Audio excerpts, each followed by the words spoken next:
So my name's Steve Goldsmith. I met probably all of you last night at the reception. Welcome to our morning event where we have 7 of the very best programs in the country that address issues of equity and opportunity, which is as you know, because you competed, the sole area of our focus this year and the most important subject facing small and large cities across the country. We've got a great panel to listen to you this morning. They've studied your applications with great diligence. This program originally begun with a grant from the Ford Foundation, is now sponsored by the Ash Center at Harvard, which is just across the street. We look at innovations broadly in government, and the purpose is so we can shine as much light on the great work you've done so people copy it. So we'll be broadcasting and streaming your questions and answers and presentations today. And with that, let me turn over the program to Kathleen Kennedy Townsend, who will chair today's event and be responsible for introducing her other panelists and running the program. Kathleen. Thank you, Steve. I want to introduce the other members of the judging panel. They can talk about themselves, and then we'll go through so that you have the opportunity to tell us what you're doing, and we get to question you specifically. But it's just so exciting to hear from you, and I love talking with a number of you last night. Cornell? Sure. Good morning, and again, I want to echo the appreciation of my colleagues for your extraordinary work and a moment in which people most need what you are doing and the trust and credibility that you lend to government. My name is Cornell William Brooks. I'm a new professor of practice here at the Kennedy School. I formerly served as president of the NAACP, so particularly interested in this work. Mayor? Good morning, everyone, and Kathleen, Cornell, good seeing you. Michael Nutter, former mayor of the city of Philadelphia and a visiting fellow here at Harvard University Kennedy School. Hi, everyone. I'm Ron Sullivan, professor of law at the Harvard Law School and director of the law school's Criminal Justice Institute. And I'm Robert Dorr. I'm the director of the Poverty Studies program at the American Enterprise Institute. But prior to coming to AEI, I was for 20 years working in social services in New York State and New York City. And I know how difficult it is to put together programs that are as successful as all of yours. And I want to tell you how much I appreciate your work. Thank you very much. So with that, we're going to start with the Crisis Intervention Response Unit from the City of Denver. And as you know, I think each of you speak for 5 minutes, and then we have 10 minutes for questions. Do we take our cue, Mark, from you? Can we just get started? So, recognizing that we're not allowed to do audio-visual, Chris and I agreed, and we think it's going to be to everybody else's interest, that we're going to combine our time for interpretive dance. Unique, probably. My name is Scott Snow. I'm the director of the Crisis Services Division within the Denver Police Department that includes our Crisis Intervention Response Unit. Straight to the point. Several years ago in Denver, an elderly African-American street preacher came in contact with a police officer. It resulted in his custody and less than a day later in his death. It was a positional asphyxia involving the Denver Sheriff's Department over a misunderstanding about his shoes. 3 weeks ago, a 9-year-old who had just come out to his parents over the summer, the first week of school, took his own life. 2 years ago, the International Association of Chiefs of Police surveyed its 30,000 members. Within the top 3 priorities of this nation's law enforcement are mental health challenges. Increasingly, people see behavior that understandably warrants concern and emergent response, and they call 911. And over the last several generations, it's the police that show up. And despite training, despite interest, despite support that goes into police training and crisis intervention techniques, that's not their skill set.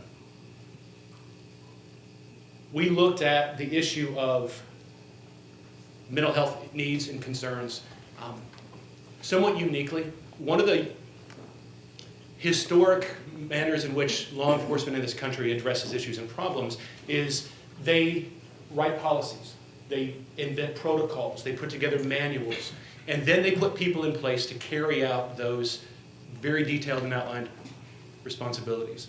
What we're able to do somewhat uniquely, and I think it makes what we're doing in Denver very replicable and very transferable and very scalable to any agency in the United States and abroad.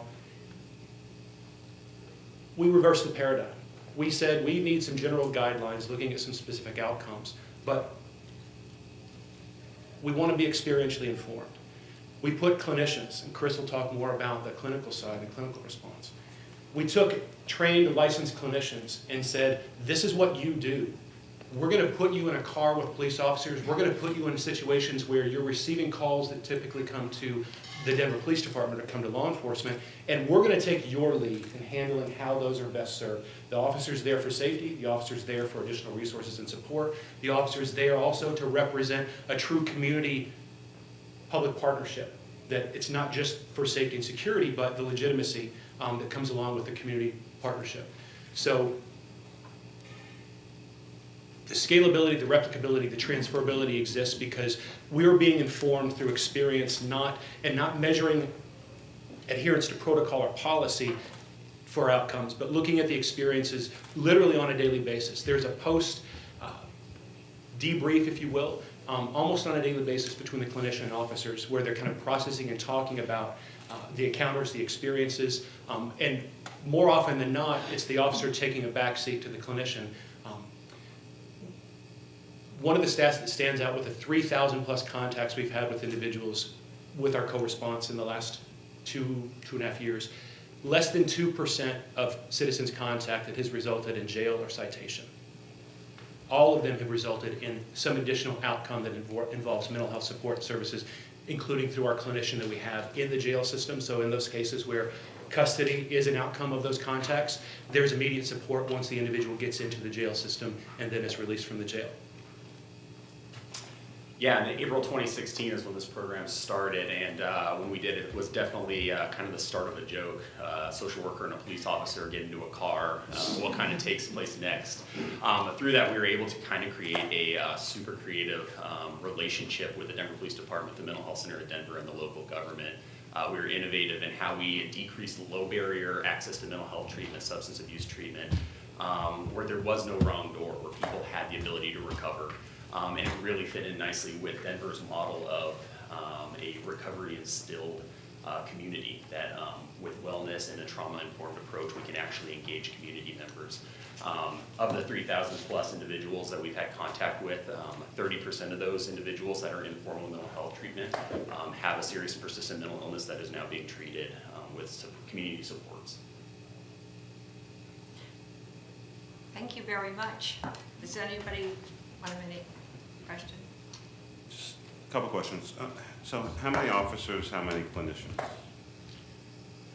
We're at just over 1,500 officers with 15 licensed clinicians that rotate. They're not assigned to specific officers.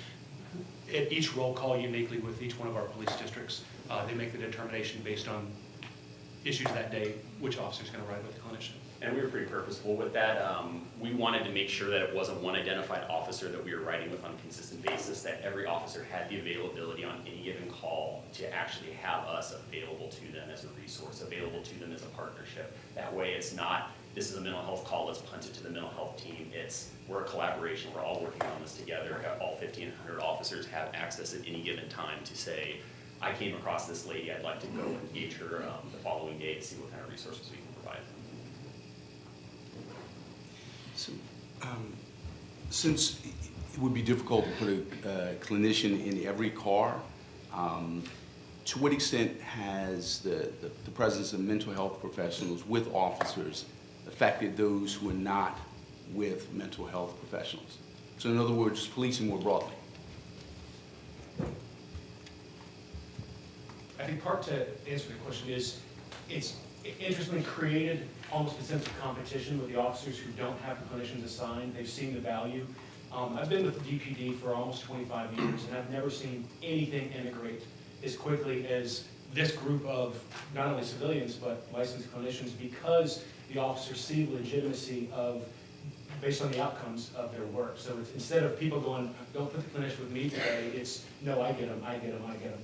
So that in 2.5 years, we haven't really seen yet how it overall has affected the culture, but we're seeing the beginnings of a different cultural mindset of the officers because of the clinical response.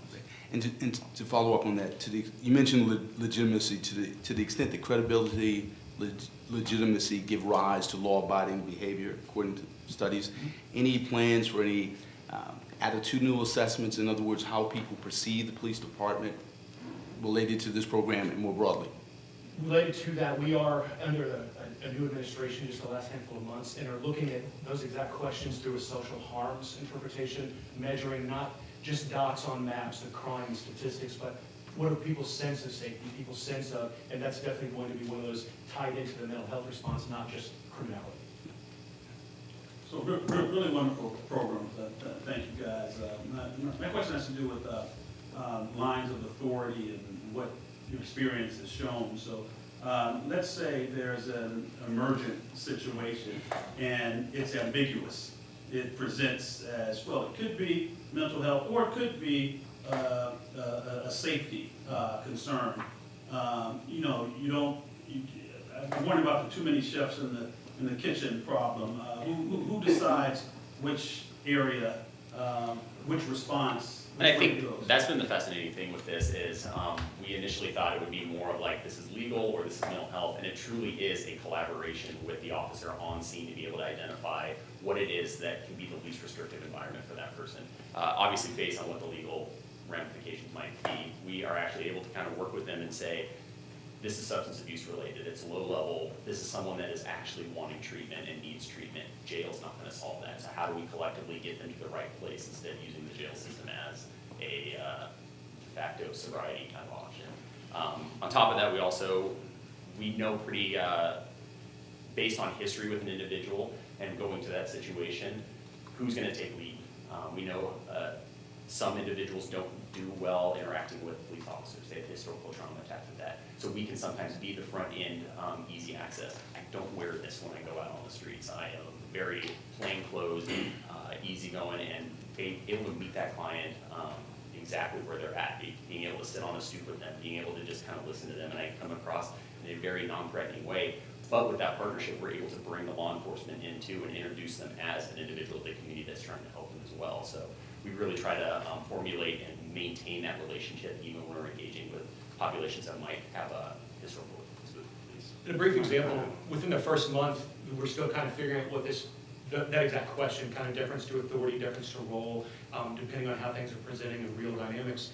Chris was involved in a call that included our SWAT team sitting in or moving into a barricaded subject thought to be armed on the other side of an apartment door. And so there's a quick strategic meeting of SWAT's now going to take, typically when SWAT gets to a scene, it's their scene. They're not going to wait. They're going to take over. So Chris, being a part of the discussions, and I believe had some background and history on the individual, introduced a very rational question. Has anyone thought about just talking to him? So it escalated very quickly into, again, somebody calling, describing behavior. This is a barricaded individual. We think he has access to weapons on the other side of the door. SWAT rolls in, is ready to kick the door. And this is an individual who had frequent prior police contact. And I'm certainly not suggesting we have a magic wand, nor a crystal ball, but this is an individual that is a high resource utilizer prior to this call, has not had one police contact since, and was talked out of the residence through the clinician taking the lead. And SWAT's a room, that's a group of meat eaters. They're not there to demonstrate patience typically. And then here comes the social worker who's like, hey guys, can we just talk? I'm from Brooklyn, New York. I'm glad to hear that Denver has stoops. That's a good sign. I wanted to ask about the percentage of your calls that are related to substance abuse. Yeah. Could you give us a sense of that? We're pretty forward-thinking in Denver that the dual diagnosis piece, it's not one, they're not different. Substance use is typically tied with mental health, and being able to, we're not going there and saying, oh, you're under the influence, this is what our next step is. It's you. This call came across the 911 system saying that you have anxiety, stress, depression, mania, psychosis, and being able to say, what are you experiencing right now? And if they're saying, this is mental health to me, we're identifying, okay, how do we get you mental health help? If they're saying, I want to kick this opiate habit, I want to be able to get treatment, we're working directly with what it is they're giving us and saying, we want to help you from that standpoint and not try to fit them into this ball. But, substance abuse is very much a pretty reoccurring thing with our population that we're seeing. And that's from the whole gambit. This isn't just a poverty, low-level mental health hits everyone equally. We've been in million-dollar homes with someone that is having their first psychotic break all the way to alleys of Denver, meeting with someone that just is not doing well, sitting behind a dumpster. And one of the things we heard about is how the police felt about mental health. How has it changed their attitudes towards thinking of their own needs for mental health services? It's been an unexpected, no, we're calling it outcome yet, but I think because of the relations that form riding 10 hours per shift with officers, is there's been a number of disclosures of personal behavioral, mental health, communal needs that we never saw being an outcome or result of putting a clinician or a social worker in a car. But to that point, figuring out if there's a way, respecting individuals' privacies, can we begin to measure to those outcomes as well, to seeing the secondary or tertiary benefits of this law enforcement clinical partnership for wellness and resilience and work-life balance for the officers as well. And we, I think the one thing social workers always reference is self-care, and officers, bless their souls, don't think about that, or try not to think about that. So us being in a car with them, they get it no matter what. Like, and it took that initial buy-in, and it took time to develop the relationships, but over time it just became kind of a thing. And I think just through having that contact and those relationships and the personalities that develop and the recognition that we're both in positions trying to help the Denver community and help the citizens kind of strive for their best life, we kind of get to rub off on them a little bit of like, hey guys, like you need to take care of yourself too. Like no one needs a burnt out police officer the same way we don't need a burnt out social worker. How did you guys get buy-in? How did you sell it? Ooh, quite honestly, we have a fantastic, the first 4 individuals and then an additional 2 later, they have the personality for it. I think you have to have the right people that are willing to roll with resistance. We always are taught in all our classes, silence is something you have to be comfortable in. And the first couple months was a little bit of silence of, are you going to report me? Are you going to like go and quit my job? And I think you're going to put a flower at the end of my gun kind of thing, that whole social work stereotype. But being able to actually, through our personalities and through our interactions with them, realize that one, we're kind of dark and twisty inside as well. That's how we kind of go with our stuff too. And then our sense of humor is all, it's kind of universal. We try to pick the right officers first. That was we had sergeant buy-in, which is like mid-management kind of thing. They're not gonna like me telling them that. But essentially it was getting them and then the buy-in with the officers that really wanted it. And then the second you prove yourself with one person that goes off of their high-end utilizers pretty regularly, it spreads like wildfire. And the officers share it as a resource that they're able to utilize them.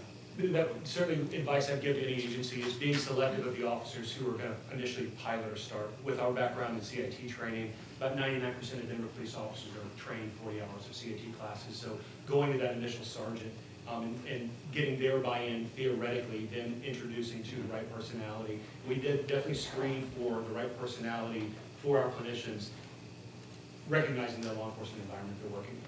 Thank you so much. That was really, really great.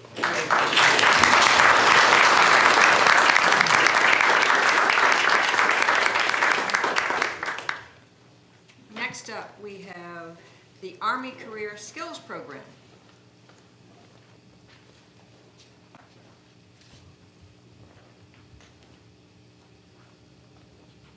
Morning. Thank you, Amy. Hi, I'm Amy Marsh. First of all, it's an honor to be here, so thank you. I work for the U.S. Army Headquarters Installation Management Command, and I'm here to talk to you about our Revolutionary Career Skills Program. In 2013, the Army was facing unprecedented unemployment rates, and we were putting soldiers out into our communities with paying over $500 million in unemployment compensation. And that money comes off the top of the Army's operating budget, so it's less money for us to fight and win wars, which is our primary mission. So we knew that we needed to do something to reduce that unemployment compensation, and we began looking at veteran training programs, thinking that if we got veterans into training programs, we could get them into jobs, and that would reduce unemployment compensation. But we soon found out that many veterans were dropping out of those programs because they couldn't afford simple things like rent and transportation or daycare to attend those training programs. And from that, we found a lot of barriers that our veterans were facing. And along the same time, Senator Patty Murray in Washington State passed the Veterans Opportunity to Work Act, and that was signed into law and gave the military services the authority to begin taking soldiers on active duty within their last 180 days and putting them in training programs that would promise a post-military career. And with that permission, we developed our Career Skills program. Our goal was really to get rid of the barriers that our veterans had been facing, and to do that, we had to look at what we thought was going to be a pretty quick and easy win. We thought we had a simple program design. We would just attract companies to provide free training. We would pay their salaries while they were still on active duty, house them and feed them, and the companies would have a quick win because they had saved a lot of onboarding costs and a return on investment. What we found out is that it was a lot harder than we thought. We have fence lines for a reason, so we keep companies out, and we had to find a way to break down those barriers on our Army installations. We also knew that many of our corporations had misconceptions about our veterans, lots of scary stories that they thought were real-life situations, lots of PTSD worries and concerns.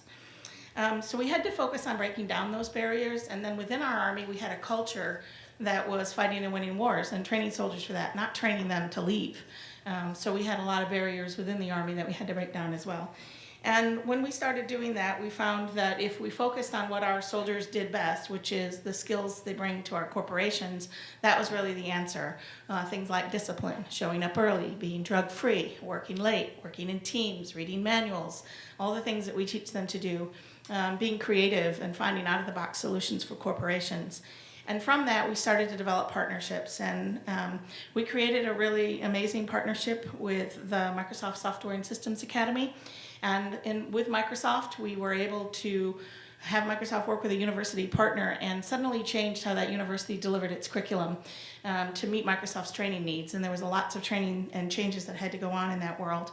And for the corporation, it was important for them to introduce mentoring sessions within that curriculum so that they created a pathway for veterans directly into Microsoft and a corporate safety net. So they connected veterans in Microsoft to do those mentoring sessions, and suddenly the university was infusing liberal arts skills within their highly technical curriculum.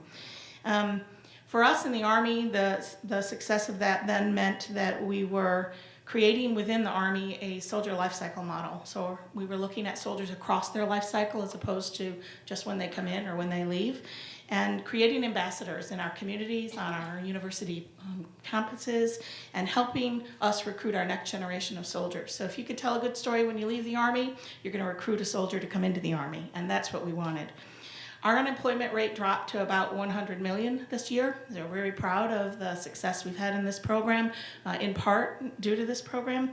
We have a 93% employment rate, and these are not just jobs. These are white collar, blue collar, and gray collar careers. And they have lots of benefits, and they're making a lot of money.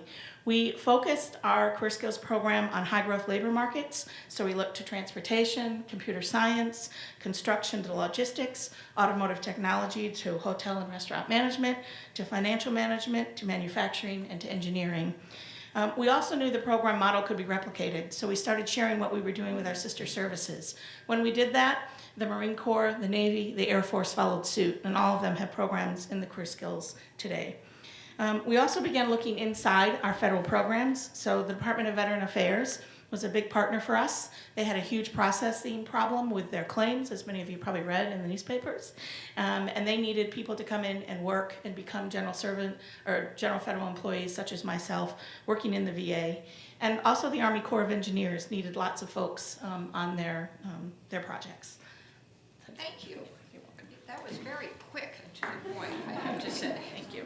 Well said. Robert.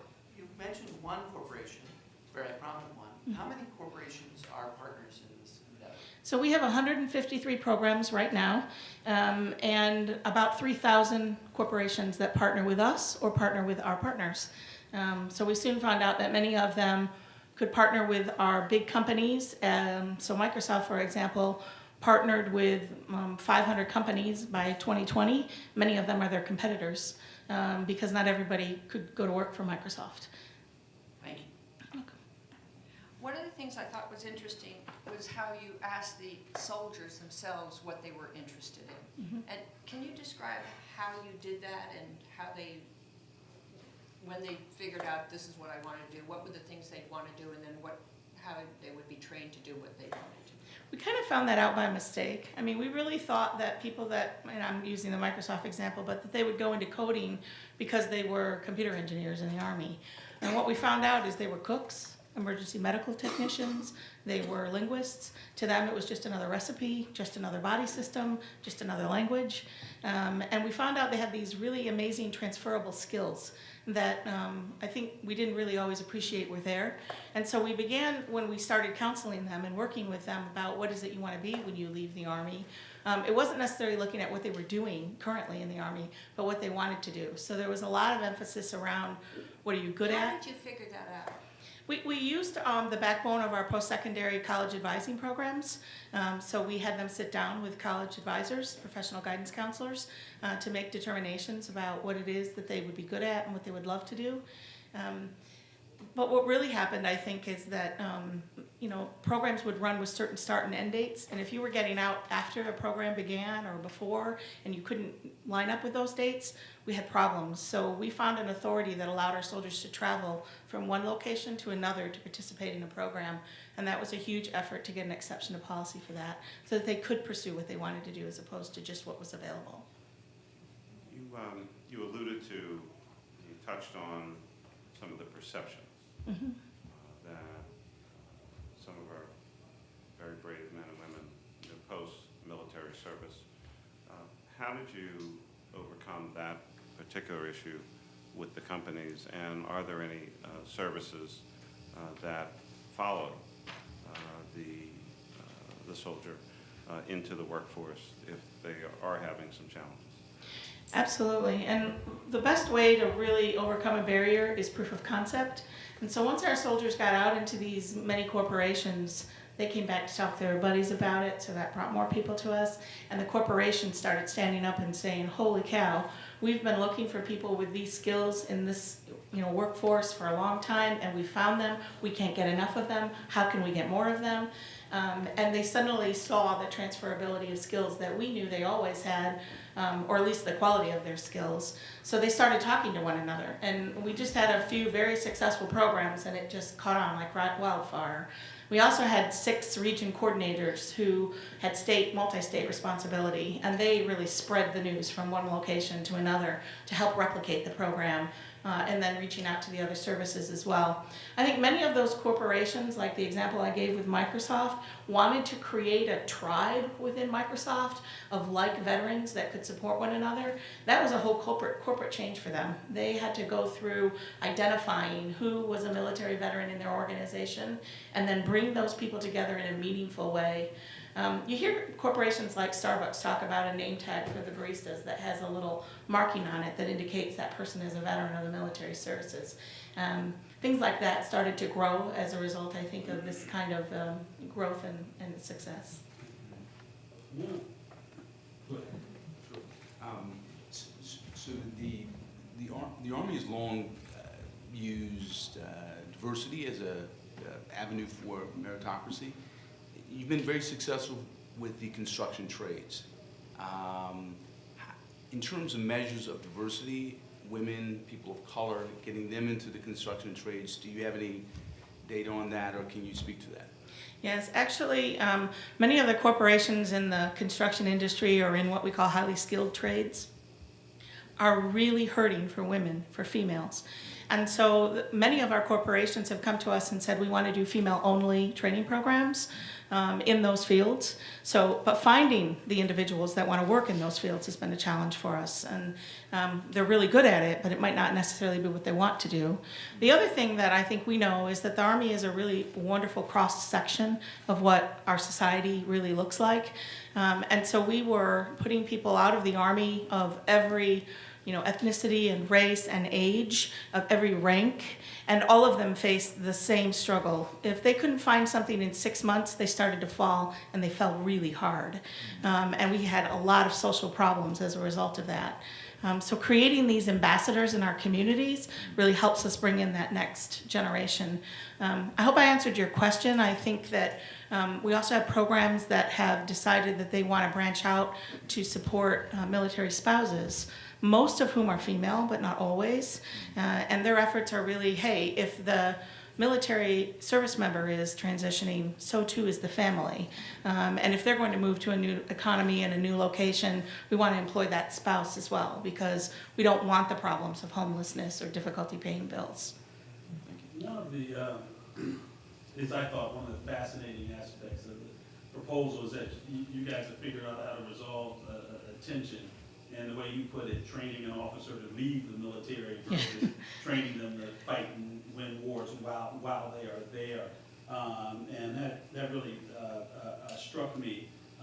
The question is, how baked in to the norms of the Army do you think that idea is? What I mean by that is, let's assume that the Army's in, hope not, but we're in theaters, multiple theaters around the world.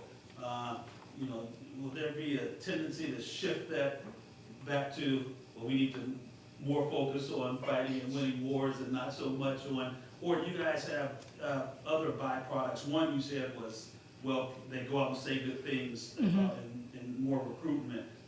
Any other information that says, well, this actually makes a better soldier? Right.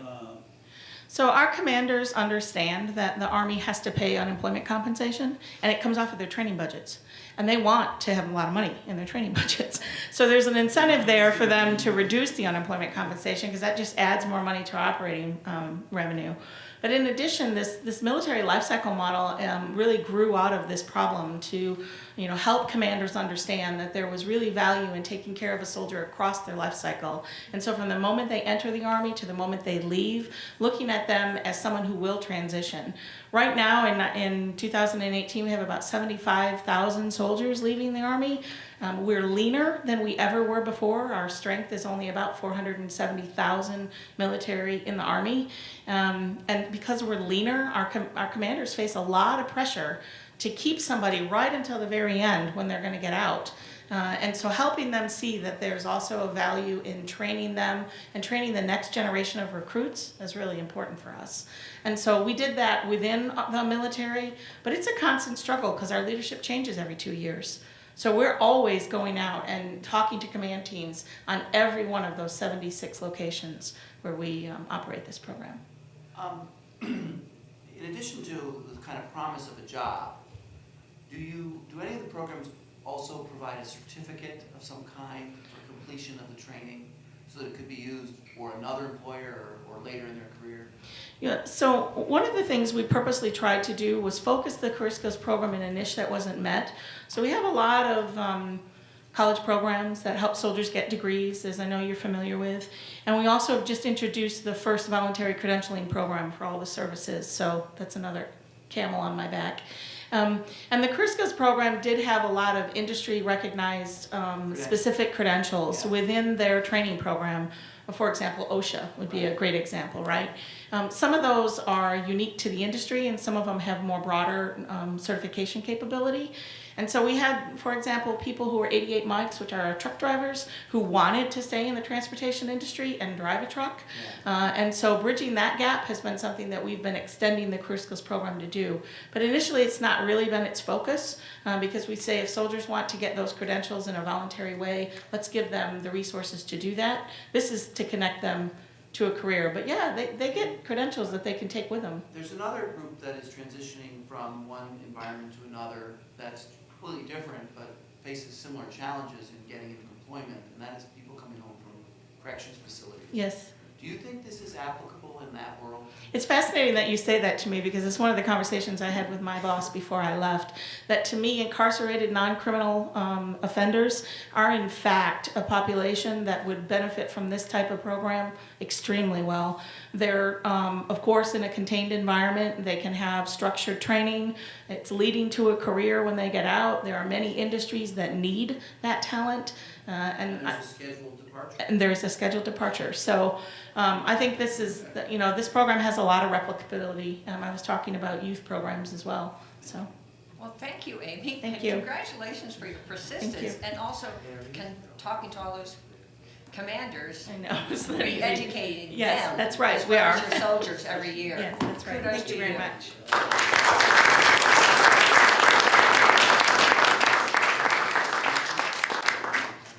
We'll now hear from supervised release. Thank you.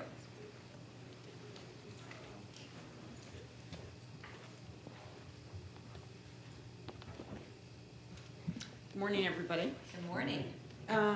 So New York City has the lowest incarceration rate of any big city in the nation. But even so, our jails are filled with the poor and largely African American and Latino people.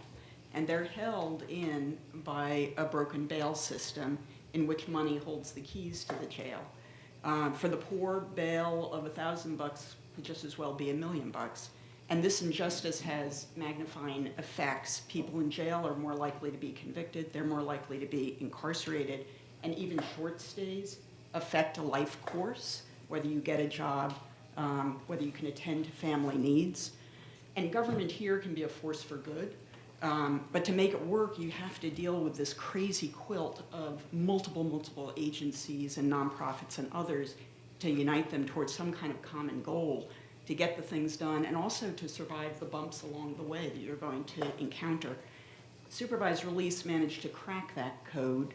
It got the multiple players to create and own it. It created something flexible and durable and simple that feeds on its own success. And it ends up being New York City's answer to help end money bail. Our jail population has dropped by 30% in the last 3 years, and supervised release has driven half of that. The program has spread way more quickly than any of us expected. About 30% more participants than we thought. And this is fueled in part by 3 things. First is the results.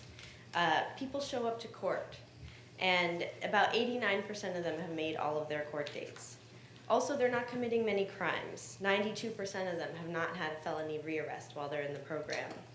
The second is the participatory structure that developed it, meaning a deep commitment to the program. This group, they made it, they use it, now they own it, and they help fix it when things go wrong. And the third is the flexibility of the model, which permits it to grow and expand exponentially to many other groups with an array of different needs, including homelessness and the behaviorally ill. So New York City is really like 5 different cities. We have almost 9 million people across 5 counties or boroughs, and this extends to the criminal justice system as well. Each borough has its own idiosyncrasies in the way that it operates. And within our criminal justice system, we have multiple players, each with different bosses. So the first and biggest challenge was building a program that all of these people would trust and would use. So we had to address the judge's fear of ending up on the front page of the paper for releasing the wrong person, address the prosecutor's skepticism about release generally, and the defense attorney's skepticism about the unintended consequences of over-supervising people. And then balance all of those against the evidence that we know that lighter touch supervision does work. So we brought together our judges, prosecutors, defense attorneys, first in intense negotiations to hammer out the details of the program, and then later in steering committee meetings to talk about the progress and obstacles they're facing. And the model this group built is different than other community supervision programs in 2 major ways. First, we built a tool to screen people for eligibility, and that takes into account risk of rearrest and risk of flight. And we put the results of that tool in the hand of the defense attorney. So it's really the defense attorney's decision alone whether to advocate for this program or not. And second, it relies on civilians, not officers. It's social workers who are the ones who work with people once they're released and help to get them back to court. There's no drug testing, no ankle monitors, because we knew that wasn't necessary, and our experience is now showing that again. The social workers, though, see it as their goal to help each person improve their situation. And the key to those services or treatment is that this is not a mandate of the court. So failure or relapse in those won't lead someone back to jail, and that's really key. The only mandate is meeting with the social worker, and the amount that they have to do that is based on their risk and their need. So we hear from judges and prosecutors and defense attorneys, folks who do not agree on much, that the only problem with supervised release is that there isn't more of it. Two of our DAs just recently made big shifts in when they're going to ask for bail because, as they said, they can now rely on supervised release to take up what otherwise might be the slack. We think we've built enough confidence in the program's simplicity and reliability that we're now expanding it to other populations that people were concerned about before. We think the program has really sort of been a juggernaut, and we really look forward to being able to work with our partners to bring it to the next level. Robert? Sorry. It sounds to me like that you have providers who are in charge of the supervision, and I'm just curious what how many of them are, who awards the contract, are they not-for-profit? Give me a sense of these providers of the supervision. Sure. So we contract, the Mayor's Office of Criminal Justice contracts with 3 separate nonprofit providers, and there's one group in each borough, so there's 5 providers, and they each employ social workers and court reps that will be in every arraignment shift. We have 24-hour arraignments in New York City, so night and day. This is available to anyone coming through in any borough. And is there a way that you monitor or measure their performance? Yes, and we do it very regularly. We get numbers from them every week of how things are going, and so we're watching trends very closely. We hear on a monthly basis from each of them around a table to be able to learn from each other what's going on. You know, in Manhattan, we got a new judge this week, and they're really using the program a lot, and then this other judge is setting bail a lot. And oh, we had that problem in Brooklyn, and how can we, help you with our experience? And so, is there variation in the show-up rates across the boroughs? between the providers? There is variation across the boroughs, and to some extent that coincides with different providers. I think we believe it's because they're seeing slightly different risk level of people, so they get higher risk people in Brooklyn often because there's more misdemeanors coming through who tend to be higher risk. So there is a little bit of variation. You pay attention. We watch it very closely. So if we wanted to take this model and reduce bail all over the country, and believe you me, I do, is it, so when you say things like a crazy quilt of actors and so forth, so what would you say to, Philadelphia, for example? I mean, is there some core group of actors that can get this process going? How do you figure out the crazy quilt in different jurisdictions? So no one's the boss, so anybody could be the boss. And in our city, it happened that it was the mayor's office, partly because we fund, as Miriam said, a bunch of these programs, and we actually also fully fund the DA's offices and the defenders. That doesn't make them responsible to us, but there is something there. And obviously there's an independent judiciary. So I think the crucial thing is to have somebody who's willing to bring together all the different parties. And then, as Miriam sort of pointed out, it really is a question of negotiating where people feel comfortable. So we had a crazy variation of what prosecutors and defenders felt comfortable doing, what they felt like comfortable doing across boroughs, across different kinds of judges. And so we started with an agreed upon model as far as sort of what's the risk level, what's the eligibility. But the thing that's been so fascinating about it is that as the program has continued and has been successful, across the agreed upon criteria, people are now interested in pushing that out to take folks who otherwise at the beginning they said, no way, we think that's too risky, we're not willing to use this program for them. Might you speak to the relationship between the cost of the program and the savings relative to the number of people in jail on a daily basis? So very grossly, without getting into kind of marginal cost, which is an absolutely crucial piece, we spend about $1 billion a year on our correction system. That's to house about 8,000 people. The program costs here are about $2,500 a person. There was a controller's report very recently that said we spend about $10 million a year simply on people that ultimately end up getting bailed out anyway, who maybe is a proxy for this group. So, so for us, we think it's a relatively modest investment to be able to shrink our jail population, which is what we are intensely focused on right now. Can you talk to us a little bit about, a little more in depth, on what actually happens in supervised release? Right? So, a person shows up, they present, you go through, all the different systems. They got arrested, they got processed. Risk assessment has been done. They're not a big risk. You're going to go into this supervised release. Then what? Well, so as I mentioned, we brought together all of our partners to sort of hammer out the details, and part of that was making some compromises, and some people saying, I'm not going to go unless we do it this way, and other people saying, maybe we could compromise there. And so one of them was the first step, which is the needs assessment.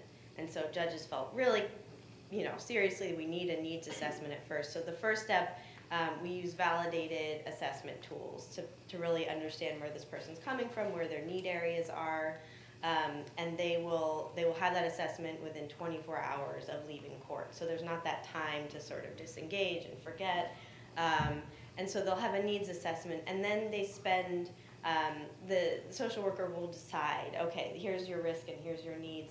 So you're going to come in either once a week or sometimes once a month to see me. And in those times when they're talking with their social worker, the social workers are trained in motivational interviewing to help sort of bring this person along. And their goal in that time is, how can we get you to get to a place where you're ready to engage in treatment or, career services or whatever it is. And so they spend that time trying to help get them there. And then they'll make referrals and they'll follow up with them. But it's not part of the court, and they're not telling the judge, oh, they didn't go to treatment. And that's a really key piece. So, Could I add one yeah, sure. thing? I think the one thing I would just say is that it's not totally cookie cutter, because we're dealing with folks with a wide array of risks and needs. Right. And so it could be anything from, we're just going to text you, like, before your court appearance, to what Miriam's describing. I want to key off of Robert's question, not that there's any connection between each of the presentations, but so now you're in supervised release, done a needs assessment. You did whatever you did, or you didn't do whatever you did or were accused of. What happens with that person in terms of this system? And are you finding, for instance, what percentage of the folks are actually gainfully employed that are coming through? So, in looking at the data... Legally gainfully employed. Yes. I would say coming into the program, that number is pretty similar to the rest of the criminal justice system. It's not very high. And so a lot of the social workers' time will be spent on getting people engaged. And we find that of the referrals that are made by social workers, that's one of the top 3 is employment services. And so we're working in ways to do group sessions where they will talk about job skills and communication skills, because even just from that first step of just how do you communicate with an employer is really important. So we also know, though, that when someone comes into this program, they're not setting a foot in jail, and that foot in jail can really derail anything they did have going in terms of a career, in terms of, taking a day off or taking a month off. That's, really a deal breaker for so many careers. Thank you. Is there, could you expand the program? What would it, could you describe how it could be expanded? Sure. So, a couple of ways. Just in the last few months, again, this is sort of very much like voting with your feet. Our partners said, we want to expand this to adolescents and young adults who actually are the folks who we find are most often arrested for violent offenses. So that was sort of a big step forward. And that's now in 3 different boroughs. So they would normally automatically go to jail? Well, not automatically, but more often than not, bail is set on them, or they're remanded, meaning held without bail, Yeah. and therefore not eligible. The second sort of big area, which we already touch, but we think there's real opportunity to be much more intentional about it, are the folks that some of the people, the first team talked about, which is people who end up being sort of churning in and out of the criminal justice system, health systems, and homeless shelters. We find already within supervised release, we have a much higher percentage of people who report themselves being homeless than we do generally coming through the justice system. And that's some indication, I think, that there's a better way maybe to build that out. It's something that judges are really, really concerned about. The guy shows up in front of him for a shoplifting thing, but he's been arrested, a million other times for shoplifting and warrants all the time because he doesn't have a place to live. The judge isn't interested in putting him in, but this offers an alternative. So I think there's a lot of room for expansion. It's sort of a Lego set, and we can snap a lot of pieces into it. And so when you said other people, are you telling me that I'm on? Excuse me. Thank you very much.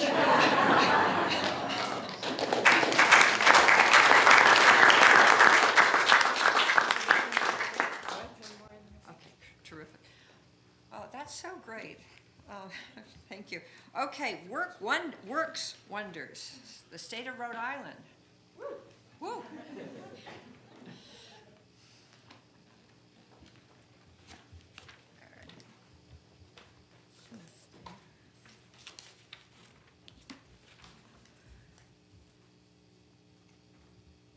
Good morning. So honored to be here with you this morning. I'm Lisa Gillette with Foster Forward, and I'm going to kick things off. So nationally, 5.5 million young people lack connections to either school or work, with our nation's 400,000 foster youth most in danger of falling behind. Young adults who aren't in school and aren't working are costing taxpayers $93 billion annually and $1.6 trillion over their lifetimes in lost revenue and increased social services. And most government-funded workforce development initiatives are calibrated for an adult workforce. The programs that are geared towards youth assume a level of parental engagement and support that is often lacking for those in our foster youth population. For Isaac, a young man aging out of foster care without supportive adult connections, it meant not having a sense of purpose or direction, no plan for his future, and daily struggles with housing and other basic needs.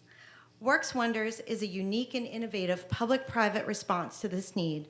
Since inception, Works Wonders has been a multi-level government innovation with partners including the Federal Children's Bureau, Rhode Island's Department of Children, Youth, and Families, and Department of Labor and Training, Foster Forward, our state's youth board called The Voice, and Columbia University and Rhode Island College. It started with a $2 million federal grant in 2010 for a research study and kicked off 5 years of building and testing an effective model for workforce development that was specifically for and co-created with foster youth.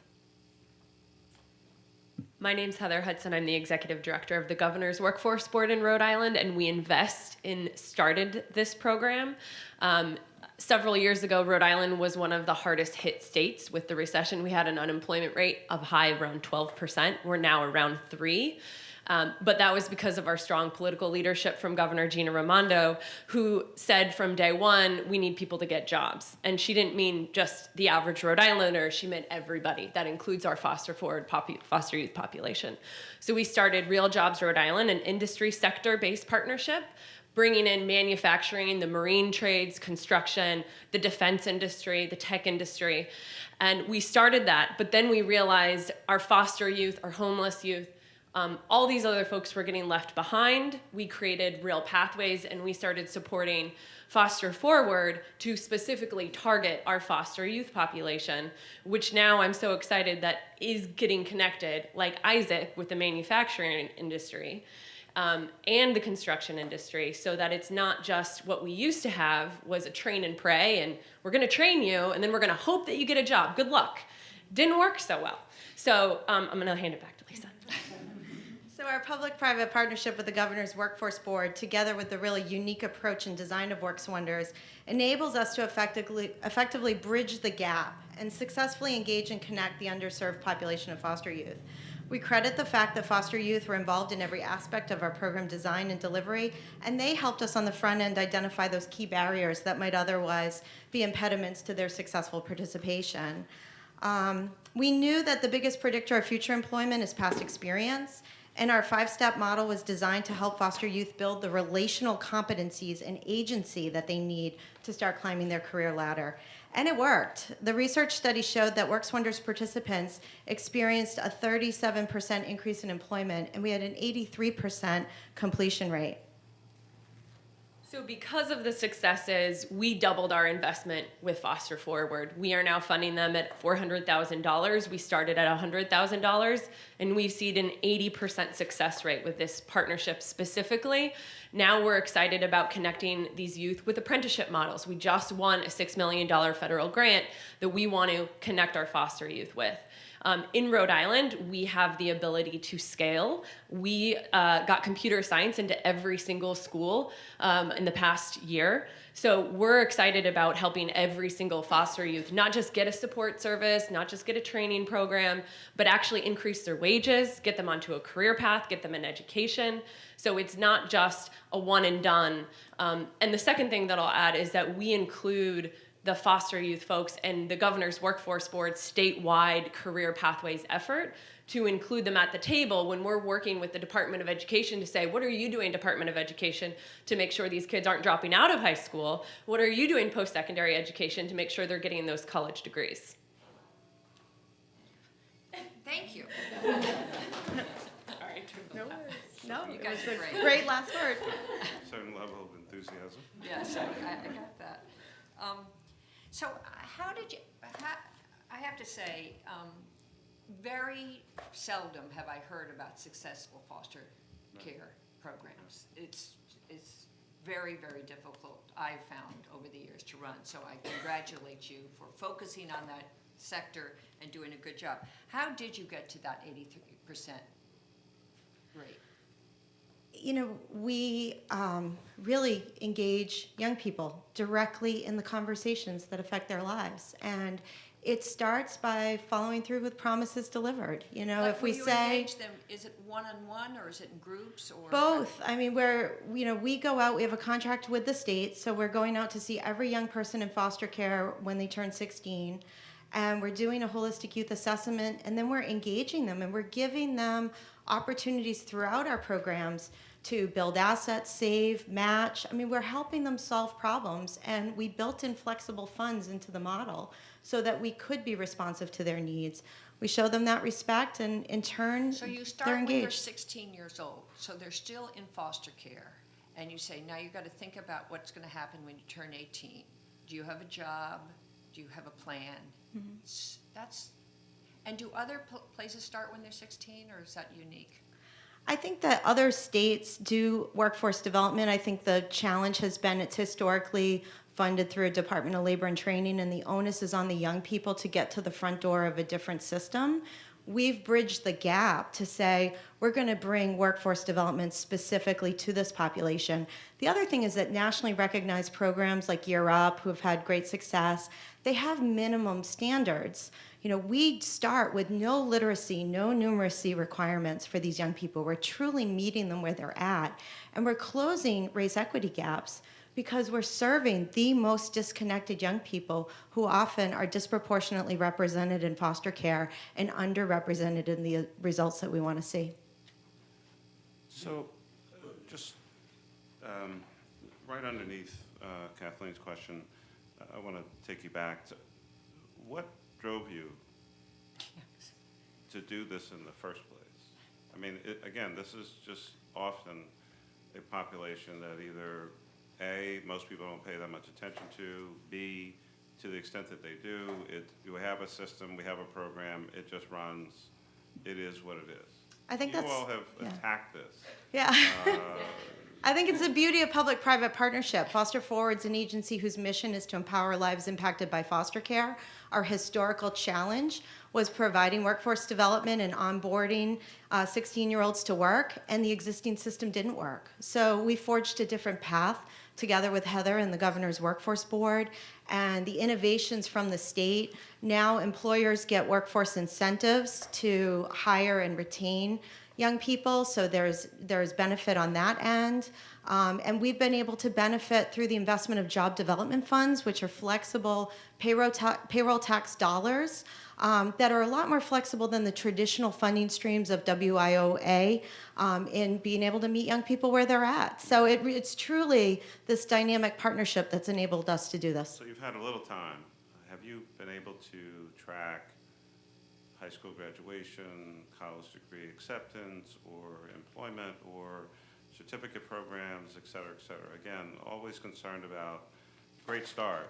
What happens, on the back end? Absolutely. Do you want to share a couple of those statistics just in terms of the post-study? Yeah. So in Rhode Island at age 19, 70% of youth in foster care report being without a job. Now we have cut it in half. So we went down from 33%, we cut that down in half.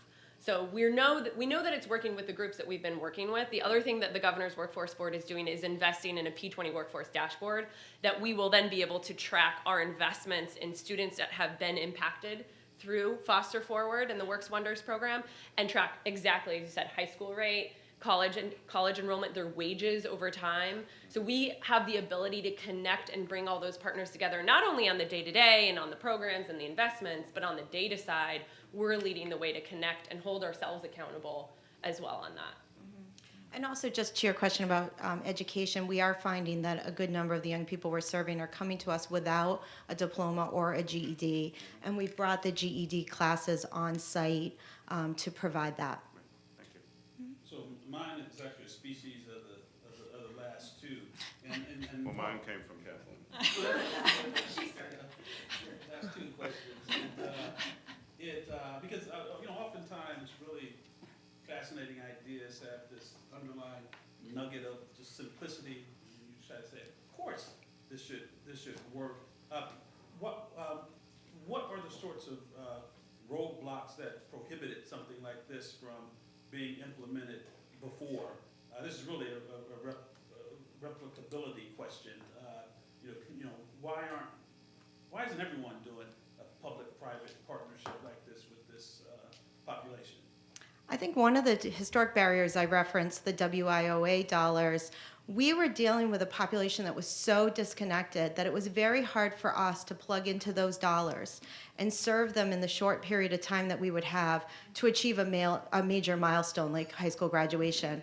So the plug-in of the job development funds, it's costing us $2,000 annually to serve a young person in this program, and yet the savings based on the numbers I referenced in the beginning are over $17,000 a year for each disconnected youth. And we believe that this model has incredible promise for the larger population of disconnected youth in this country, because the population we're serving is really most deeply impacted by trauma. When you think about social determinants of health and ACEs scores, if we can be successful with this group, we're very confident that we could be successful with all young people. May I add one more thing to respond to that, which from our perspective, the state and workforce. First, the innovation was industry sector partnerships. As we heard earlier, employers, here, have a foster youth, we'll pay you. No, I'm good, thanks. Not because they're mean, but because like these kids need a lot of help. So we started with employers and industry, and then the realization was, okay, well, now we need support services for these kids. Who knows them? Where are these kids going? Well, they're not going to the federally funded WIOA program. Like, they're going to Lisa because she's nice and they trust her. And her staff, like, they go into their house, it really is a house, a nonprofit, and like they go talk to them and they help them and they listen to them and they talk to them. That's the basic starting point. And then we have our industry sector partnerships and the manufacturers and the marine trades. And I go talk to them and I say, hey, Wendy Mackey, I know that your boat builders don't require a lot of education. Would you guys mind talking with Lisa and see if there could be a good fit with foster youth? And we just did this with the Nursery Landscape Association. They were like, oh my gosh, this is great. So those connections have to start at the top. They have to start at the top and they work their way down and you empower the community through it. And I think with our flexible dollars, not only are we giving Lisa and her team the ability to pay for, oh, I don't know, like a speeding ticket or like rent, because those things happen. Yeah. And trust me, I'm fighting all the time with our business affairs people on that. But we call it a stipend because look, it's not illegal to pay for those wraparound support services. There's nothing wrong about that. It's a one-time thing. It's very similar to the bail thing that I heard earlier. That's so innovative. We're trying to do that with our dollars at a statewide level. You have a very good provider. Yeah. Do you have a requirement to procure this service? How are you doing that? It's a great question. So we did an RFP both for the Real Jobs Rhode Island Partnership and for the Real Pathways Partnership. We did a RFP, solicitation, and it's partnership based. So if you're in a Real Pathways partnership, you still have to have employer and or industry at the table. Can't just be you, nonprofit over there trying to do a good job. It's where will these people get jobs? What are you training them for? On the Real Jobs Partners, it's more led by employers and industry sector, oftentimes with a community college or career and technical education program at the table or a nonprofit at the table. But we did compete. They won. They'll have to compete again in a few years. So they have to keep up their 85% rate or get higher. Have you considered pay for performance or pay for? The state of Rhode Island's actually worked, I believe, with Harvard Kennedy School on this. So I don't think we've gotten it off the ground. We've thought about it and talked about it. It's not out the window, but so far this is working. So we're excited about the model that we've set up on the industry sector side and the pathway side to work together. Well, I gotta say, I think you guys did a great presentation, and I have to say, hearing about doing a good job for foster care kids is so encouraging. I want to congratulate you. Thank you very much.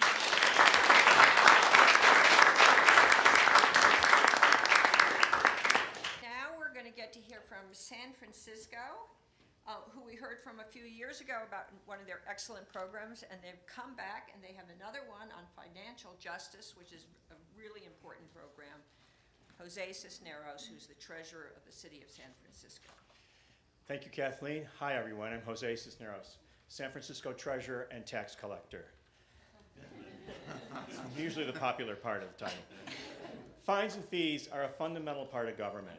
Fines serve as consequences for breaking rules, and fees help governments underwrite their own costs. But for low-income people, and particularly for people of color, fines and fees can become predatory. They can push people into a financial hole they cannot climb out of. Research shows that governments and courts are becoming more reliant on fines and fees from Ferguson, Missouri to California. But before we tell you about the Financial Justice Project, let me tell you about two local women we've met, Mary and Pamela. After Mary's time in jail, she got clean from her addiction, found a new job, and reunited with her daughter. She did everything right. But she was stunned when she received a bill for $1,800 to pay up front for 3 years of probation fees. Pamela is a disabled citizen who got her car towed for the first time. The tow cost $412, half of her monthly income from Social Security. She paid it, but then she couldn't make rent and faced eviction. These women share a common dilemma. They struggle to pay government fines and fees they cannot afford. And they're not alone. Half of Americans cannot come up with $400 to pay for an emergency expense. When people cannot pay, consequences can set in. In San Francisco, we heard about people who had their driver's license suspended because they couldn't pay traffic tickets, and then they lost their jobs. We heard about homeless people given $200 tickets for sleeping on the sidewalk, which grew to $500 when left unpaid. We heard about fines snowballing with late fees and credit scores going down. These consequences had dramatic impacts. Some lives were ruined. I'm the treasurer. I know we can balance our books in a way that is not on the backs of the poor, and that these reforms can work better for government too. There are some fees that actually cost more to collect than they bring in. So how did we learn this, and what have we done about it? My colleague Ann Stuhldreher will tell you. Thank you. In late 2016, we launched the Financial Justice Project, and we have two main jobs. First, we listen to community members to identify the biggest fine and fee pain points, and then we identify doable solutions for government and the courts. We've advanced a range of reforms. Sometimes we base a fine or fee on someone's ability to pay, because the research shows that when you proportion a fine to someone's income, they can pay more easily. Revenue can actually increase. Sometimes we offer a pathway to accountability that doesn't require a money payment, and sometimes we eliminate fees that just don't make sense. For example, we cut tow and boot fees in half for lower income people like Pamela. Also, we created a special low-income payment plan for people to pay off parking tickets. Previously, people were charged $60 to get on a payment plan. When we implemented the new low-income payment plan, signups increased by 400%. Revenue for the city went up too. We've introduced ability to pay processes in the courts, and we've stopped suspending driver's licenses for people's inability to pay. No one should lose a job for something like getting a parking ticket or a traffic ticket. And earlier this year, San Francisco became the first to eliminate all local criminal justice administrative fees, like a $50 monthly probation fee or a $35 a day fee to rent an electronic ankle monitor. These fees are high pain for people, but they're low gain for government. The collection rate on the largest fee was just 9%. Last month, we stood on the steps of City Hall with Mayor London Breed and announced that we were writing off $32 million in debt from these fees that were hanging over 21,000 people. This is debt that we would never collect and would never come in, but it was hitting people like Mary right when they were getting back on their feet. Financial justice reforms like these that hold people accountable but do not put them in financial distress can work better for government. We're the nation's first effort embedded in government to assess and reform fines and fees that disproportionately impact struggling residents, but we know we won't be the last. A group of Chicago mothers are working with officials there to start a financial justice effort. We're getting calls from cities all over the country, and the National League of Cities and PolicyLink are launching efforts too. Government should be an equalizer of opportunity and not another driver of inequality. Thank you.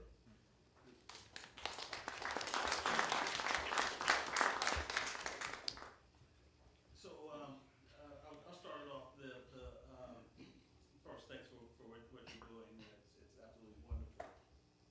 The question is, there's got to be hundreds of different genesis points of fines and fees, and if you are putting together a model for this program that can, go to other places, how would an entity know where to look? Is there a model to sort of get people started?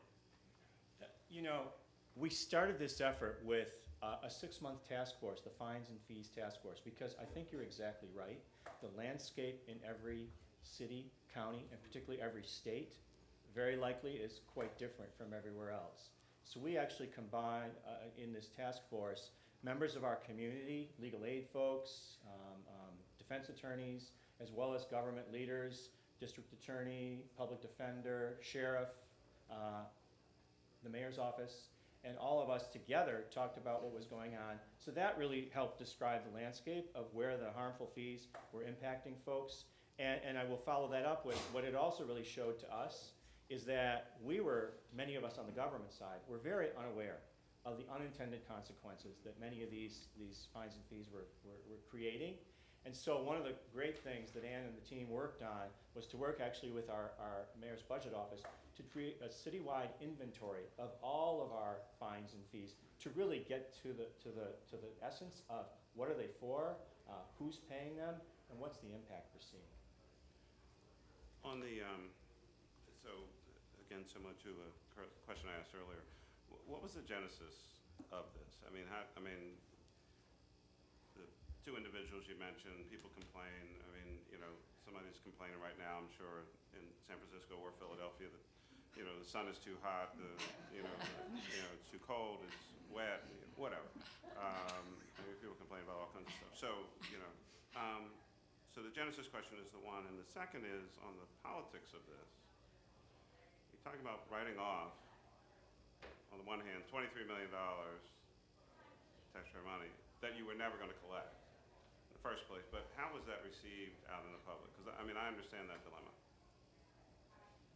Can I just say something about the genesis? So we have a legacy of doing what we call financial empowerment programs. We've been steering low-income people away from predatory actors in our community for a long time. If you don't have a bank account, we don't want you going to a check casher getting ripped off. We want you to have a bank account. We want kids in our school district to save for college. We want to provide counselors to low-income folks to help them get their books in order.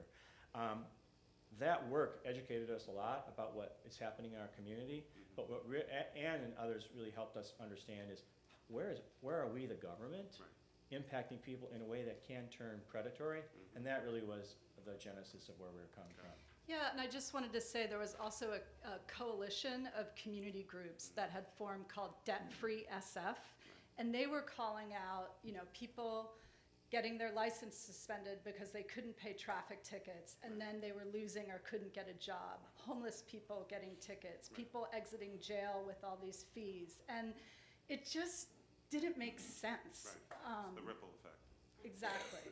And so again, we really thought that we could do better if we brought everybody around the table to develop, better solutions. Okay. Thank you. So, Go ahead. sure. So there's essentially two narratives here. There's a fiscal narrative in terms of how much money you're saving, collecting, and then there's a moral narrative in terms of the impact of these fines and fees on people's lives, the devastating effect. How are you using data to tell both those stories? So to the extent that there's a legislative response, right, in terms of getting rid of fines and fees, that may be, a next step, particularly elsewhere, how are you using data to tell both those stories? Yeah, I think that's a great question. I mean, we really use data both to understand the impacts and then to understand the costs. And again, a lot of times the people at the table and the decision makers did not come up with the idea for these fines and fees. And when they see, how they are high pain, low gain, and how the collection rates on the one hand are so low, but then you look at the human toll, and just to hear from people directly affected by these. I mean, last week I was sitting with our public defender's office and a gentleman whose Social Security check was being garnished. He was, in his 70s for something that happened 20 years ago. This doesn't make sense.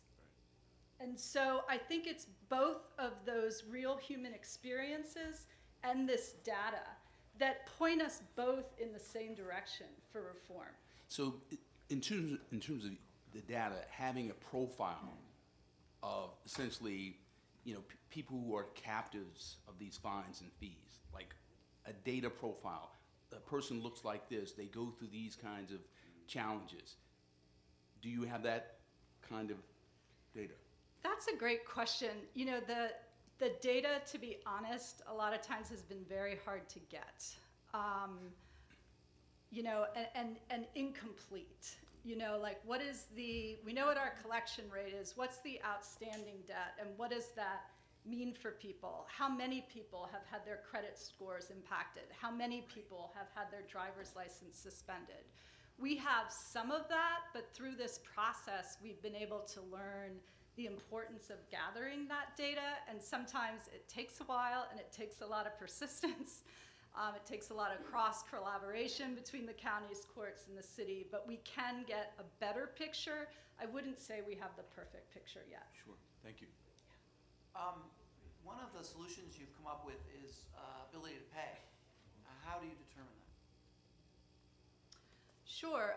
So with you know, the eligibility for the discounted towing or the low-income payment plan, it's set at 200% of poverty, which is also tied to about the same kind of eligibility rates for SNAP, food stamps, or the upper range on Medi-Cal. And we also wanted to do that because, again, we heard from departments first we wanted to, you know, really reach the people that needed help in San Francisco, and that, I think, phases out about $50,000 for a family of 4. We also heard from departments that they want it to be easy to you know, tell who is eligible for these low-income discounts. So now at the MTA, or if your car's towed, you can show your food stamps or your SNAP card.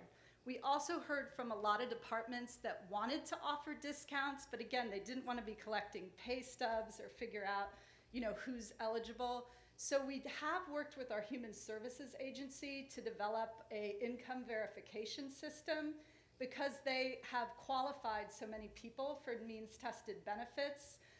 Now the MTA can type in someone's name and they can learn if that person is at 100% or 200% of the federal poverty level, and they can offer a corresponding discount. So it sounds to me like the previous determination of eligibility by another program is your principal method of determining eligibility. Yes, that is correct, but if someone, we know that not everybody who is eligible for these programs actually participates, so there are ways that people can you know, show their income eligibility at the courts or at the MTA where and they can get that certified. And, can you describe again why by lowering the fee you've raised more money? It's pretty amazing, really. You know, we clearly understand how if people don't have money, they can't afford a $200 or a $400 or a $500 payment. But what we found was that when you cut that in half, a lot of people want to do the right thing. A lot of people want to pay.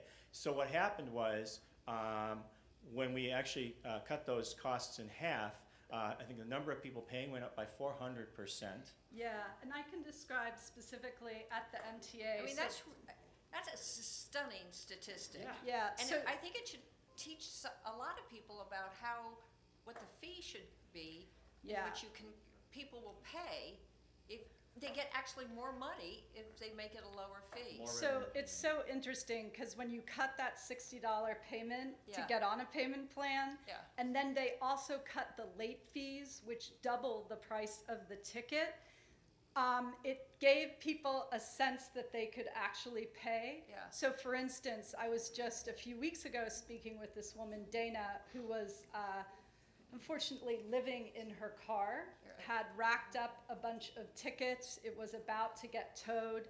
She needed that car to work to get to catering jobs. With this program, she was able to, you know, get her bill about cut in half and then get on a payment plan and have longer to pay. So she started paying. If you make it easier for people to pay, they will pay. Thank you. For the second time, I've made you go over. Thank you very much.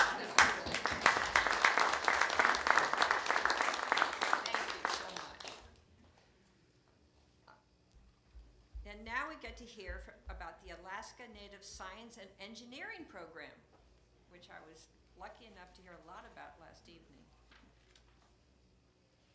Very inspiring.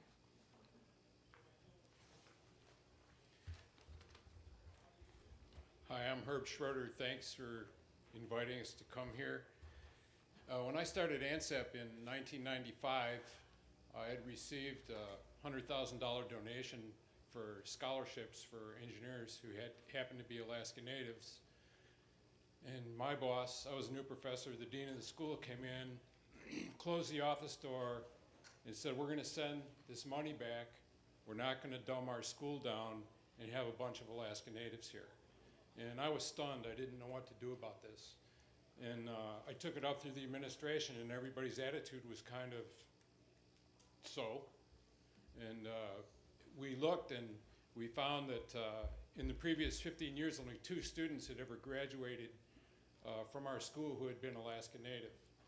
And I looked at the preparation level for the students that were coming in, and all of them were about like 8th graders. I went around to schools in the state. The state's very isolated. I can ride a snow machine from near my house for 700 miles and never cross a road. And so I went to these different schools. There's 400 villages around the state, and I was met with exactly the same attitude by the people who were running the schools. The attitude was, these kids can never do that. They don't have the intellectual capacity to do that. There's other systemic problems involved.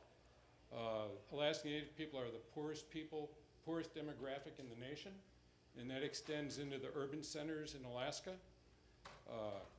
When we started in '95, we had students in our program whose parents were the first generation of people to ever use money. And they were making this transition from a bartering bartering system into a monetary system. Even today, in 2017, with all the success we've had at ANSEP, 98% of the kids who are Alaska Native who come into our university will need to take a remedial course. And of the students who take remedial courses, only 5% ever earn a certificate or degree. And we've totally turned that around for the kids that participate in our program. And what we're demonstrating is the importance of investing early. We start with kids in 5th and 6th grade. We invest early and get them inspired, and then work with them every single year until they can earn a PhD if they want. We have 2 Alaska Natives on our faculty in the College of Engineering now who've come through our program. And it's all the way, and I would like it to be all Alaska Native. I'm just kind of, because of the situation I was confronted with when I started.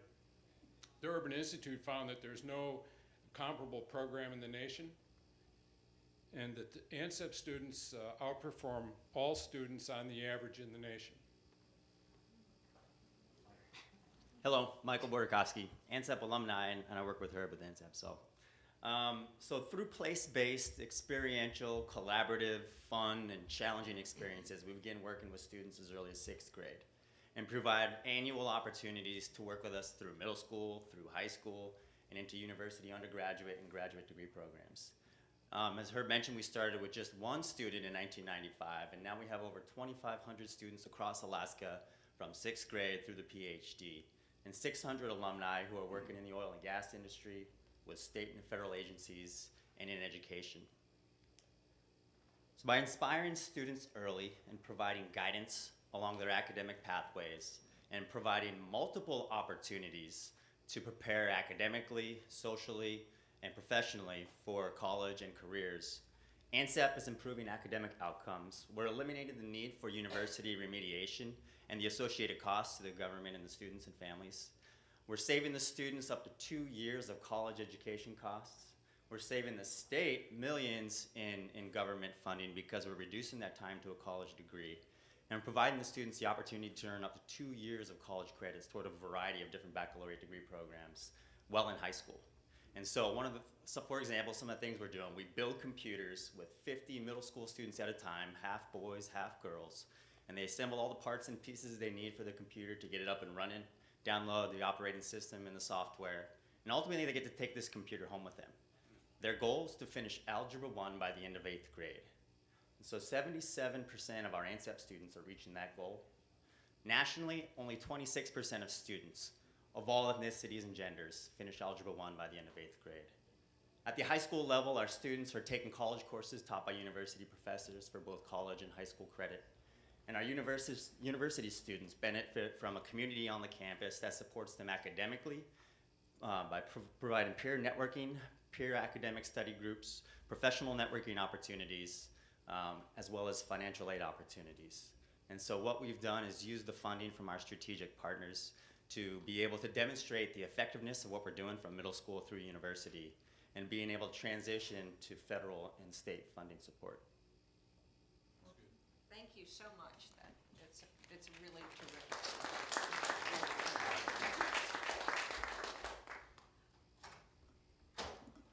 Do any of you have any questions? Yes. So you lifted up, I thought, a just really great measure that the ONCEP students outperform students on every measure at every educational level. Could you say a little bit more about that? So I know about the algebra completion rate, but other measures as well. Yeah, so there's the algebra completion rate, and then we have students who are graduating from high school who have completed advanced engineering math because of the way we bring them in even from rural communities into our campus in the summertime. Mm-hmm. And now we've started our own high schools that are on the road system. We're going to transition to residential high schools, but in those high schools, kids graduate with 2 full years of real college credits that count toward Bachelor of Science degrees in engineering or science. So that saves, between states and families, about $54,000 per student. Just a couple data points. I was trying to, as I was going back through the proposal. So how many students are being served a year? What's the size of your budget? I know you have numerous grants, all of which is leading to a last question about sustainability. Yeah, so we're adding this year 500 new middle school students. And that, as we bring more partners on from the school district partners, we continue to add more and more students every year. That's back at the beginning of the pipeline. So we've got this slug of kids that are in K-12. We started that in 2010 with just one of those middle school academies. With this slug of students, and we have 200 kids that are going to transition to the university next year. In a few years, so in 7 years, those 500 kids this year, they'll be ready to go to the university. And what's happening is when they show up at the university, they're only spending about 2 years and 2.5 years because they're so prepared. It's a $10 million a year budget, and it's a mix of federal money, state money, private money, and philanthropic funds. And one other statistic I forgot to mention is 75% of our kids who come in the university continue on and graduate with a STEM degree. How do you identify the 6th graders? How do people get into the system? So now at this point, we have about a dozen different school district partners who have been motivated and excited and inspired through their middle school student experience. And so they're helping us to identify and recruit their students. So primarily, when we initially started out, we're traveling to all these communities to try to promote this opportunity, but we built up so much momentum since running middle school programs since 2010 that now these districts are seeking us out. And they're saying, how can we get our kids involved? So they're coming to the table as opposed to us having to influence or convince them to want to participate. So once they get buy-in and they see how it inspires the students, how it prepares and motivates the students about their attitude toward education, making school cool. And it's really, I think, started to take a momentum of its own. And so now these districts are helping us to identify and recruit students. And can any 6th grader in a participating district come in, or and I may have missed it, and I apologize, or are there some sort of eligibility requirements that take in particular students in the district? So there's an application process, of course, and so we're looking for students to fill out this application. We have tangible goals, academic goals of having A or B in math or science classes, on track to finish algebra or can get on track to finish algebra. And so what we're trying to do is help those students and those parents and families understand how these little short-term, relatively short-term academic goals are going to lead to continuing opportunities later on down the road along their academic pathway. Yeah, one more thing on sustainability. I didn't answer the question. There's plenty of money in the system to do what needs to be done to produce the results that we need. But the money isn't being spent in a way that produces those results. And you know, we do this with these kids who are the poorest kids in the nation, who are isolated and don't have the opportunities in education. And the National Science Foundation came to us last year and asked us if we would host a meeting, and we brought people from inner cities and from down in Louisiana, Alabama, Hispanic communities from the Southwest, Indian communities from the Plains States, Hawaiians, and we had to bring teams of 10 people that we felt they needed to be able to replicate the work that we do in Alaska in their communities, and those things are starting up around the country now. But the real key to it is you have to rebuild the culture. I thought you made them all rebuild the computer. Well, we did. The very first thing we made everybody do when they showed up was build a computer, and we had 6th graders show them how to do it, which was really fun. But the secret to it is rebuilding the culture, and you can't start in the middle. You have to go back and show children the possibilities for their lives before they get beat down by people who are telling them that they can't do this, you know? And yeah. Well, I want to know, all those people who said the Alaskans were stupid, have they come back, have they said we were wrong, or they admitted anything? No, strangely. Strangely. No. You know, it's, people for years and years from 1995 to about 2010 were convinced we were cheating somehow and lying, and we were just going, but here's the kid, you know? And, you know, even people were, you know, we couldn't believe it. So what we did was one of our benefactors gave us $500,000 to hire the Urban Institute to come and do this exhaustive analysis. And if you ever work with an organization like that, they send in a SWAT team of PhDs and spent 18 months going through everything. And we had been, or I'd been careful not to report our total retention rates like 75%. I was saying it was more like 60, was sandbagging. And Urban Institute came and said, well, it's actually 75% and it's 77%, and it just shut everybody up. Great. Yeah. So just in terms of sustainability, are there voices within Alaska saying, well, we're focusing these resources on Native Alaskans, giving too much? Question one, and then related to that, is this program having an effect on education more broadly? Right. In other words, Yes, this it is. intensive investment in middle schoolers going forward. Right, and that's part of our challenge is that when we bring those kids in, we make sure we bring teachers and counselors from their schools so that they begin to see the kids in a different way. And not all of our kids are Alaska Native. What we find is that all the minority people in Alaska have a tendency to gravitate into our program. And there's even a lot of white kids that show up for our program. And we don't turn anybody down.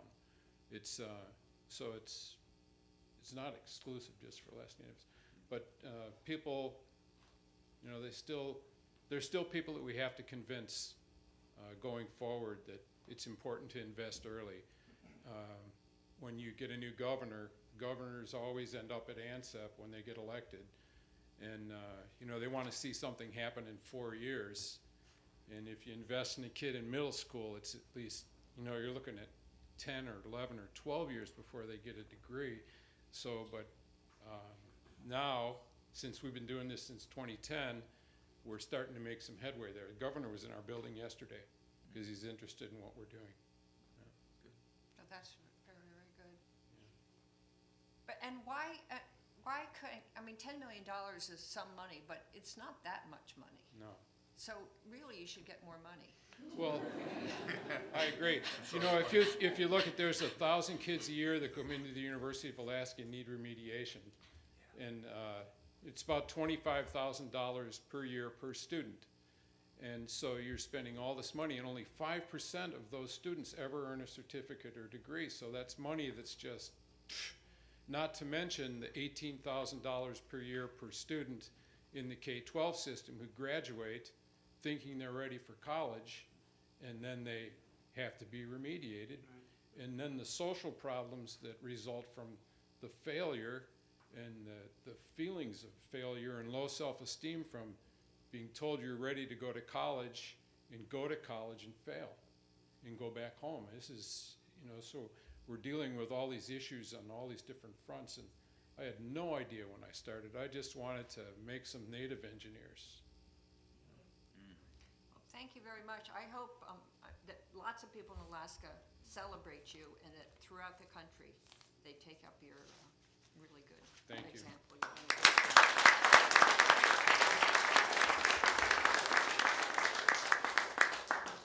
Thank you. And now we hear once again from the city of New York, coming through, the Arches Transformative Mentoring Program. Good morning, everybody. It's an honor to be here today with you and with the other finalists. I'm Ana Bermudez. I'm the commissioner for the New York City Department of Probation. I'm Carson Hicks. I'm the Deputy Executive Director of the New York City Mayor's Office for Economic Opportunity. So over the past 8 years, our department has been shifting its practices from a compliance-driven model to a human development and community-based model.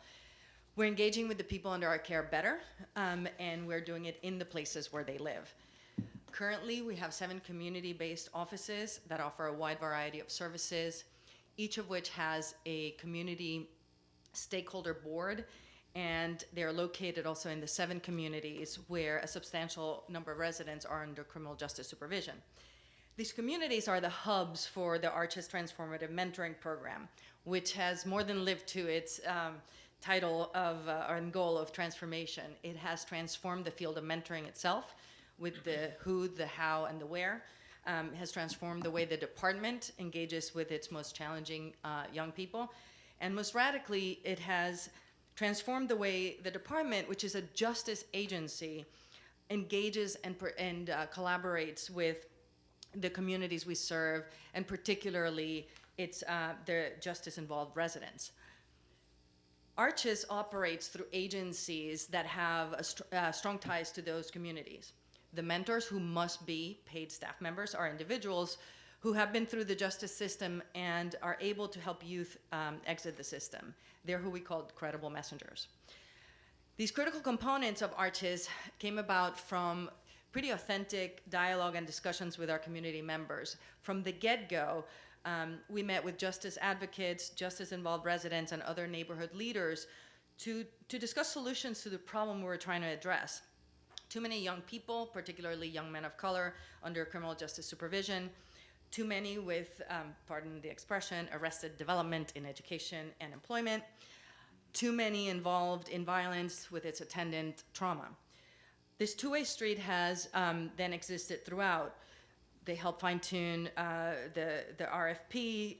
There are regularly scheduled meetings with providers and mentors. They've actively participated in the evaluation that was just completed and have been an integral part of the creation of opportunities for the mentors. This mentoring model is straightforward enough, though, that it can and has been replicated in other jurisdictions within other city agencies and by community-based organizations.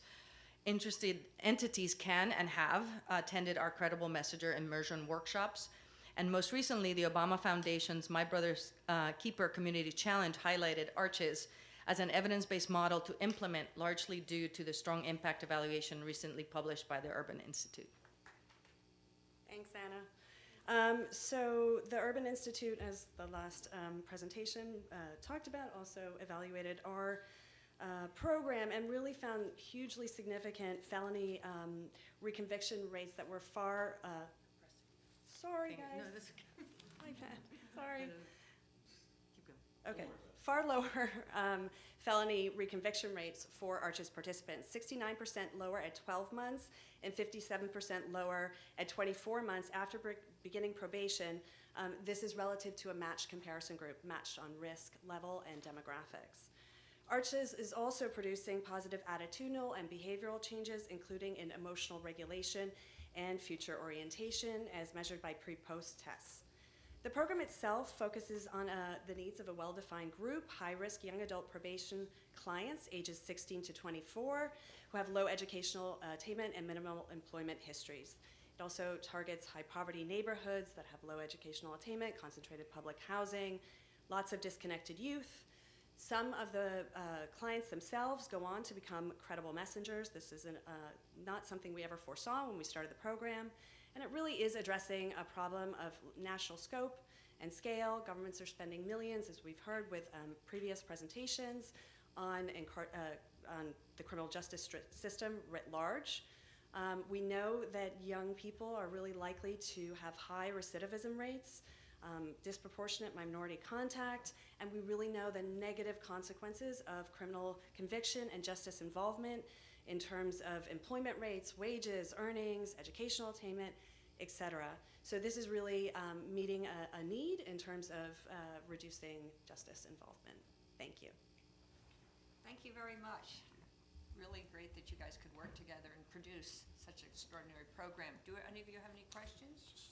Yeah, where do how do you recruit the credible messengers? Where do they come from? Yeah, so we contract with community-based agencies, and because as part of the RFP, those agencies that receive the awards had to have that long-standing connection and work in those communities, then they recruit the credible messengers who come, for the most part, from those communities. And I assume you set certain either standards or criteria, some level of background investigation, et cetera, to go with the.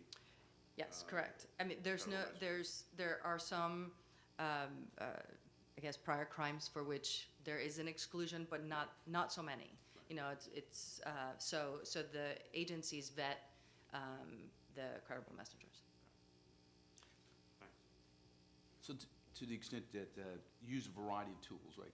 Mentoring, journaling, and I think I recall reading that with journaling and this younger group of participants, you're looking to use different strategies. Or could you talk a little bit more about that? So what we found, we use an evidence-based interactive journaling, that the sort of real-world experiences of youth in New York City wasn't quite matching up. So we're basically working with the technical assistance provider for the program and the nonprofits and the youth themselves to try and tweak it a little bit to make it more representative for youth in New York City. It's not that it wasn't working, obviously. It just wasn't quite what the guys were experiencing. Right.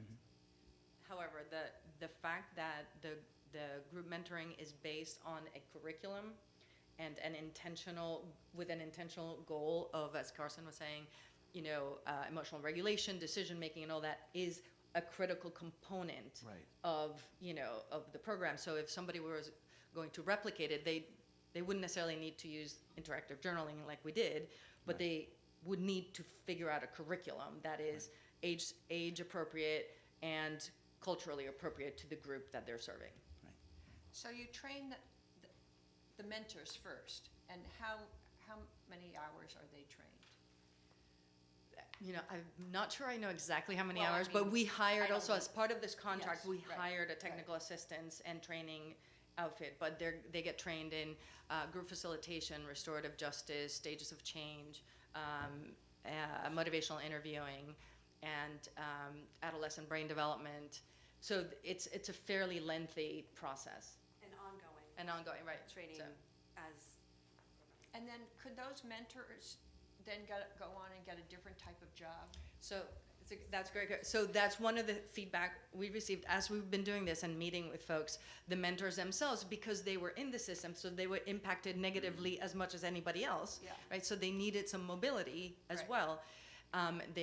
Some of them had not finished their, high school equivalency. Others could go to college. So we started again, organic, it's a consortium, it's not even like a place, the Credible Messenger Justice Center, to create those opportunities. So now we have a contract with the City University of New York, the Murphy Center.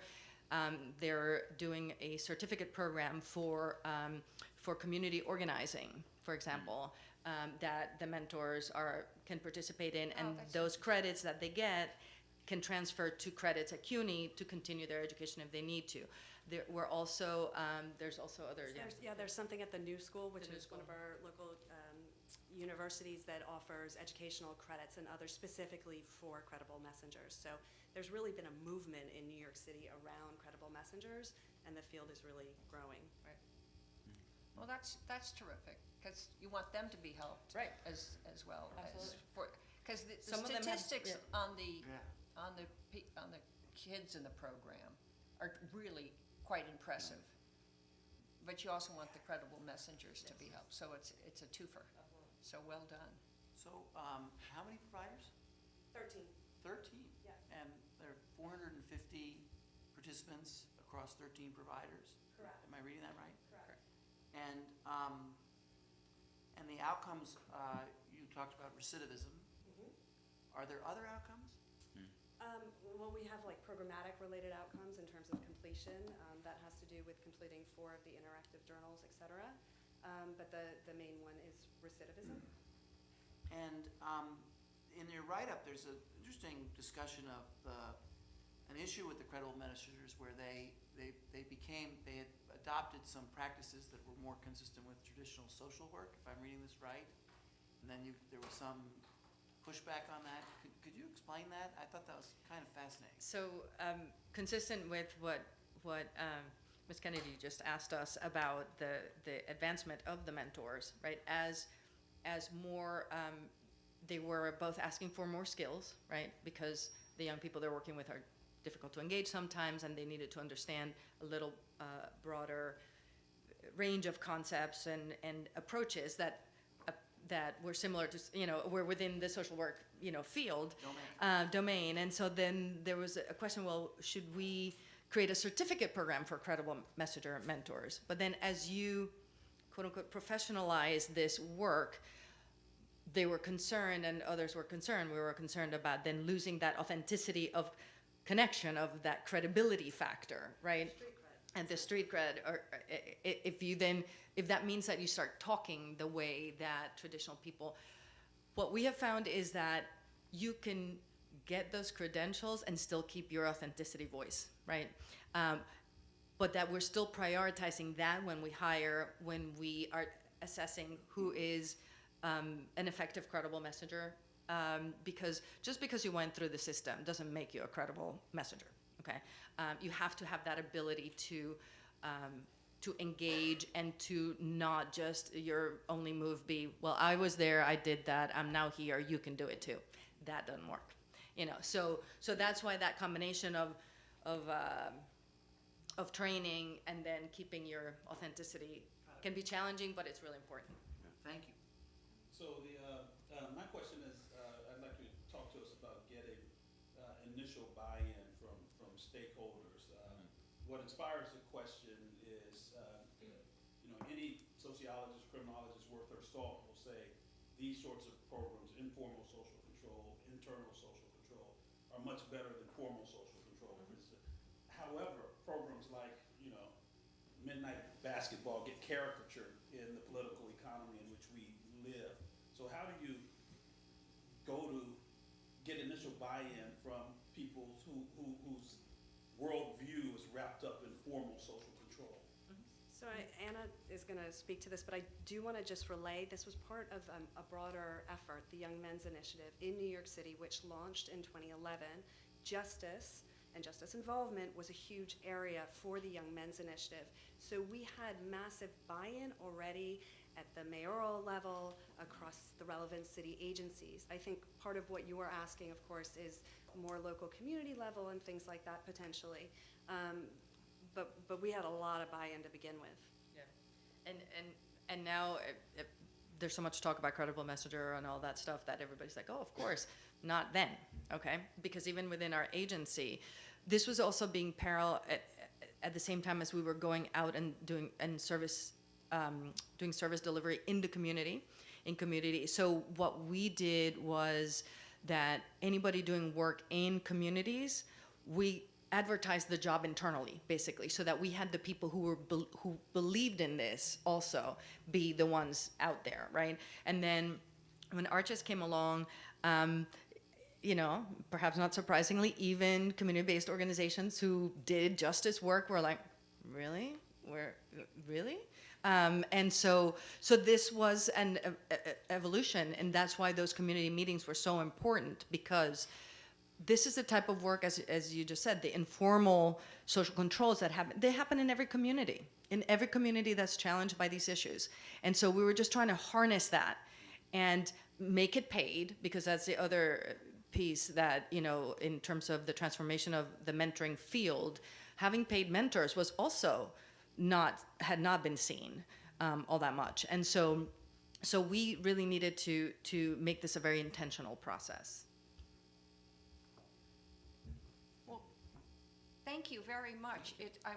Congratulations for getting off the ground and then tweaking it to making sure that it's very effective, and the dedication is absolutely inspirational, and good luck. And I hope that you can take those ideas not only to New York, but around the country. Well done. Thank you.